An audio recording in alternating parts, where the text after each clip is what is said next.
दिल्ली के पूर्व मुख्यमंत्री अरविंद केजरीवाल की मुश्किलें बढ़ गई है क्योंकि शीश महल को लेकर सीबीसी ने जांच के आदेश दे दिए हैं। जी हां, पीडब्ल्यूडी को विस्तृत रिपोर्ट मांगने के लिए कहा गया है सीबीसी द्वारा।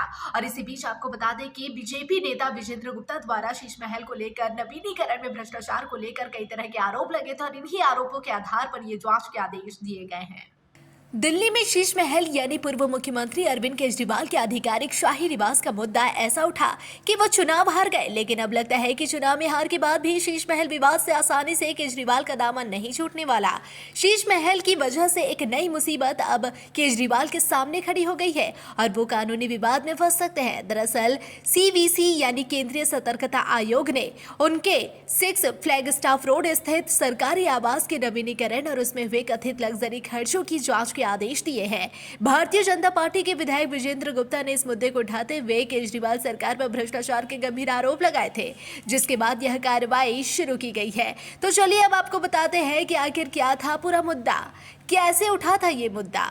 भाजपा विधायक विजेंद्र गुप्ता ने दिल्ली के उपराज्यपाल वीके सक्सेना को पत्र लिखकर आरोप लगाया कि पूर्व मुख्यमंत्री अरविंद केजरीवाल ने सरकारी धन का दुरुपयोग कर अपने आवास को शीश महल में तब्दील कर दिया। उन्होंने इस निर्माण को अवैध और नियमों का उल्लंघन करार देते हुए त्वरित जांच और कार्रवाई की मांग की। विजेंद्र गुप्ता ने कहा कि जब दिल्ली के लोग बुनियादी सुविधाओं जैसे पानी, शिक्षा, स्वास्थ्य सेवाओं के लिए संघर्ष कर रहे थे, तब अरविंद केजरीवाल ने करोड़ों रुपए खर्च कर अपने लिए एक आलीशान बंगला बनवाया।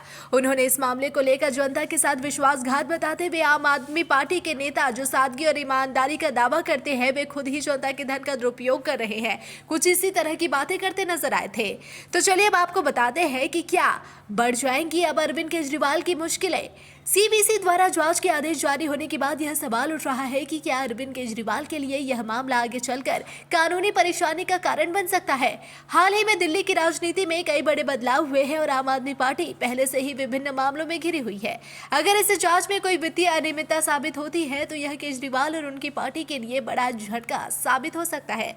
अब देखना यह होगा कि इस मामले में क्या आगे खुलासे होते हैं और क्या अरविंद केजरीवाल को इस मामले में कानूनी कार्रवाई का सामना करना पड़ेगा। वैसे बीजेपी चुनाव प्रचार के दौरान शीश महल को गली गली घुमाकर केजरीवाल की ईमानदारी का जुलूस तो निकाल ही चुकी है।